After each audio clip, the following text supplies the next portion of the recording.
Hi, welcome back. So this is the second video that we're going to be doing on transcribing. So let me play our track for you again, and I'm just going to write down the title of this real quick, and you can probably pause the video and just read it off my iTunes, but this is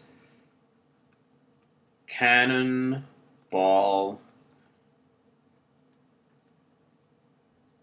Adderley.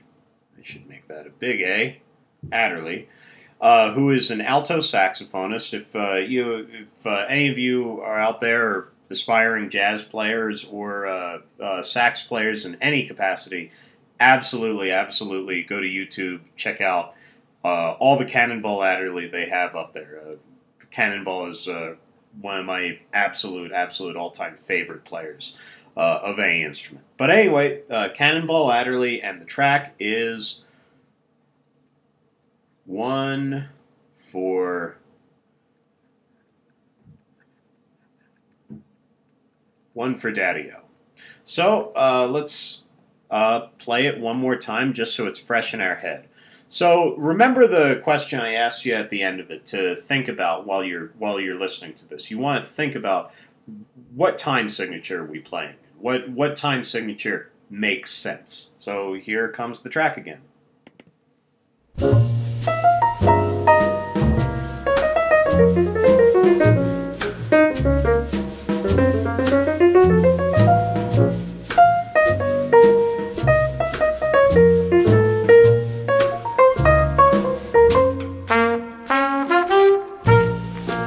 Okay, so that was the rhythm that we were trying to get, that just kind of passed right there.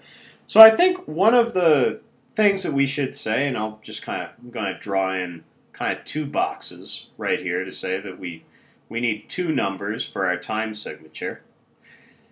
And one of the things I guess I do want to say, first off, is isn't it true that we could write this music and recreate it with any time signature? Like, really, we could. We could say that this is in 6/8. We could. It's totally not in 6/8. It's absolutely not in 6/8. It doesn't have any of the feeling. It doesn't have any of the subdivisions of 6/8.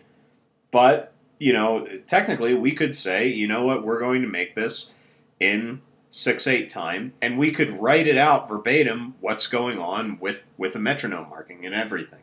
So, and maybe that'll be a good kind of thing to do, to sort of translate it into another time signature like that, and I could prove it to you that we could write you know, this example in 6/8 time or in 3/4 time or in any time that it's not in. But one of the things that I want you to think about when you're figuring out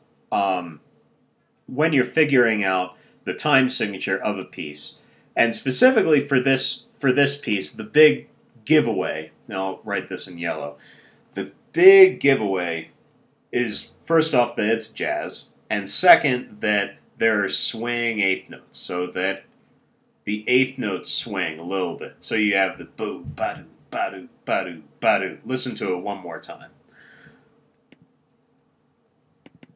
Ba-doo, ba-doo, ba-doo, ba-doo, ba-doo, ba-doo, ba-doo, ba-doo, ba-doo.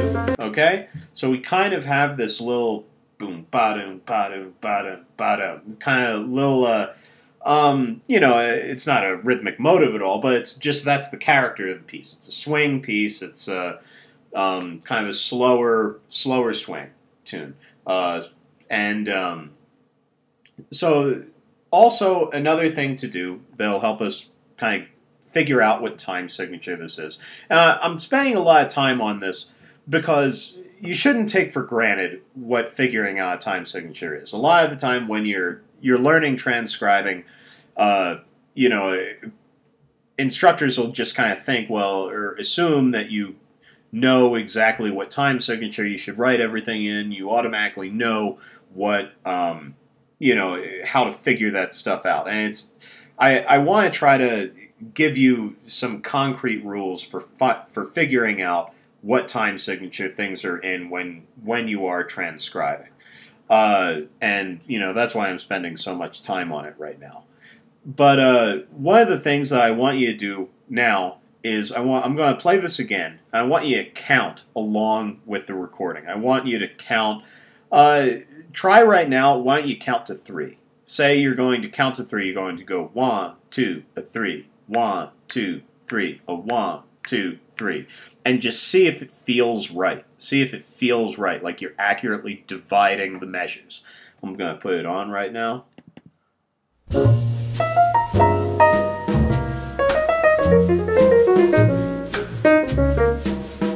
Okay, I'm going to put it on again. I'll count along with it.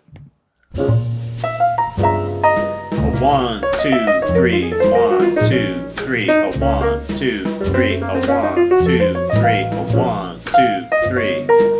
Okay, so it kind of felt a little weird, and there are a number of reasons for that. Think about why that felt strange. One of the things to kind of look at, or one of the reasons I guess it might have felt strange, is think about what the bass is doing kind of underneath this recording. So I'm going to write in, this is sort of what the bass is doing.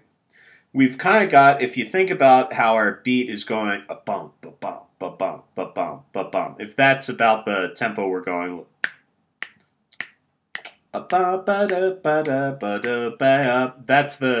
that's kind of our quarter note. That's our metronome pulse. If that's what you think about, what's the bass doing? Well, the bass on this recording is playing a note, and I'm kind of writing it as a whole note right now, but you shouldn't think of this as a whole note. It's just bass is playing a note on 1, and he's holding it into 2. And then the same thing happens. He plays a note and holds it. And we'll just label these 1 and 2 for right now. So he plays a note, boom, a boom, like that. Listen to it again.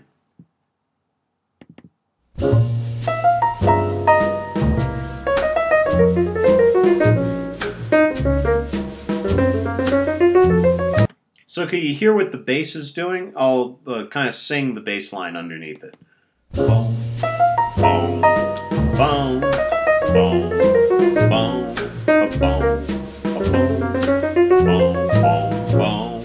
Okay, so the bass has got this half note pattern. Really, is what it is. It's he's playing a beat on the first beat, and he's holding it into the second beat. So that is kind of a big giveaway. I'll do this in blue. Actually, no, I'll do it in green. So this bass motion we've got here, this is a big giveaway that we are not in 3/4, because we've got kind of a 2 feel here. We've got boom, boom, boom, boom, boom.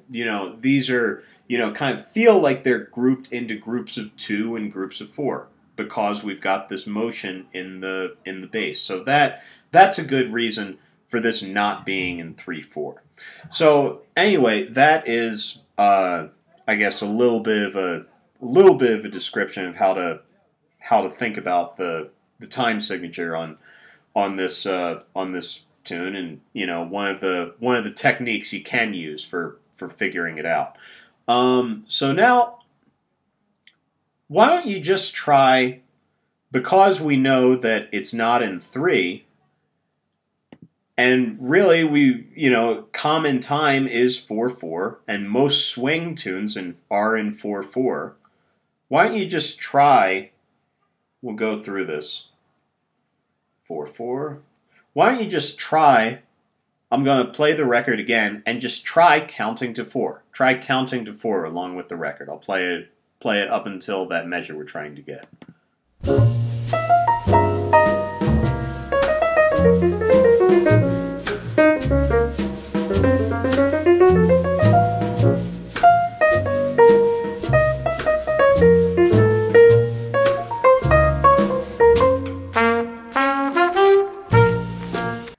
So how did it work? Did 4 feel okay? So anyway, I'm out of time in this playlist. we'll delve into this more in the next video. I'm out of time in this video. So anyway, I'll see you soon.